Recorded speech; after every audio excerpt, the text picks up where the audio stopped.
সালাম কি করেছিলেন? তাওহীদের দাওয়াত প্রথম নিজের বাপকে দিলেন। কাকে? নিজের বাপ। আর বাপ ছিল কি? মন্দিরের একজন পুরোহিত। কিন্তু বাপ মুশরিক হওয়া সত্ত্বেও, বাপ যে কাফের ছিল, মুশরিক ছিল, মূর্তি পূজক ছিল, মূর্তি পূজক হওয়া সত্ত্বেও ইব্রাহিম আলাইহিস সালাম কিন্তু তার বাপকে অসম্মান করেননি, বরং আদবের সাথে তাওহীদের দাওয়াত দিয়েছিলেন। নাকি? তো বোঝা গেল, বাপ যদি মুশরিকও হয়, কাফের হয়, তাহলে কোনো সন্তানের অধিকার নেই যে তার বাপ মায়ের সাথে কি করবে? খারাপ আচরণ করবে। এই অধিকার কিন্তু আল্লাহ দেয়নি। তো ইব্রাহিম আলাইহিস সালাম নিজের বাপকে দাওয়াত দিচ্ছেন তাওহীদের দাওয়াত। কি বলে? ইয়া আবাতি লিমা তা'বুদু মা লা ইয়াসমাউ ওয়া লা ইউবসিরু ওয়া লা ইউগনি আনকা শাইয়া। আব্বা, যার তুমি ইবাদত করছো, কেন ইবাদত করছো তার? সে তো তোমার কোনো কথা শুনতে পায় না, সে তোমাকে দেখতে পায় না, তোমার কোনো উপকারও করতে পারে না, কেন তার কথা শুনছো? ইব্রাহিম আলাইহিস সালাম চাইলে ডাইরেক্ট বলতে পারতেন যে না, ইবাদত করিও না, চলবে না। কিন্তু ইব্রাহিম আলাইহিস সালাম যেহেতু একজন নবী ছিলেন, আর নবীদেরকে হিকমত দেওয়া হয়েছিল, এই জন্য ইব্রাহিম আলাইহিস সালাম কৌশল অবলম্বন করে হিকমতের সাথে নিজের বাপকে দাওয়াত দিলেন যে যার ইবাদত করছো সে তো কোনো কথাই শুনতে পায় না, তো কেন ইবাদত করছো বলো তো? সে তো নিজেই একজন অসহায়, তাহলে তোমার কি করে কষ্ট দূর করবে? ইব্রাহিম আলাইহিস সালাম দলিল দিয়ে, দেখেন, দলিল দিয়ে নিজের বাপকে দাওয়াতের কাজ করছেন। এই জন্য দাওয়াতের কাজ করার জন্য হিকমত জানা খুব জরুরি। বুঝতে পেরেছেন? হ্যাঁ। আর আল্লাহ তো কোরআনে বলেছেন, উদউ ইলা সাবিল রাব্বিকা বিল হিকমা, মানুষকে আল্লাহর পথে ডাকো হিকমতের সাথে। হ্যাঁ, বুঝতে পেরেছেন? এই জন্য দাওয়াতি কাজ করার জন্য কৌশল জানা, হিকমত জানা খুবই অত্যন্ত জরুরি। বুঝতে পেরেছেন? কোন সময় কিভাবে কথা বলতে হবে, কেমন করে কথা বলতে হবে, কি পরিস্থিতিতে মানুষ আছে তার মাইন্ড পড়তে হবে, সেই অনুযায়ী দাওয়াত দিতে হবে। আর আল্লাহ আরেক জায়গায় বলেছেন কি?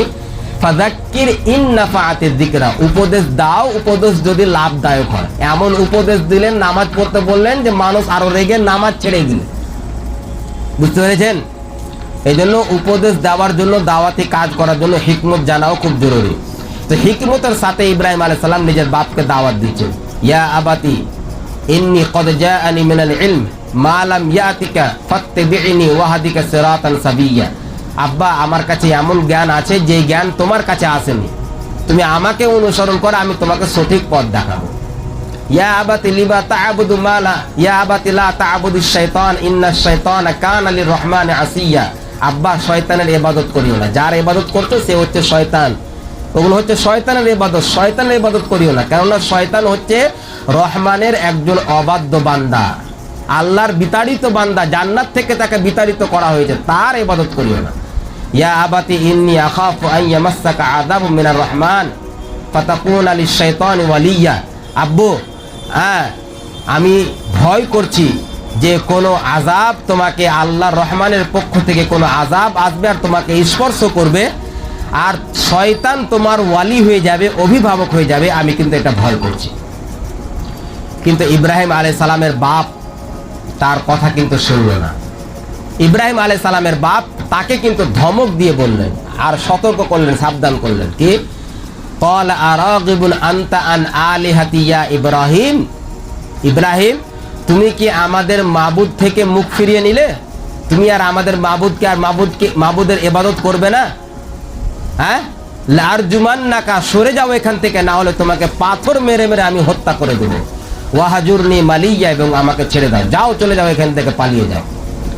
ইব্রাহিম আলাইহিস সালাম চলে গেলেন। তো ইব্রাহিম আলাইহিস সালাম দাওয়াতের কাজ কোথা থেকে শুরু করলেন? বাড়ি থেকে। এই জন্য বাড়িতে সর্বপ্রথম আমাদের কি করতে হবে?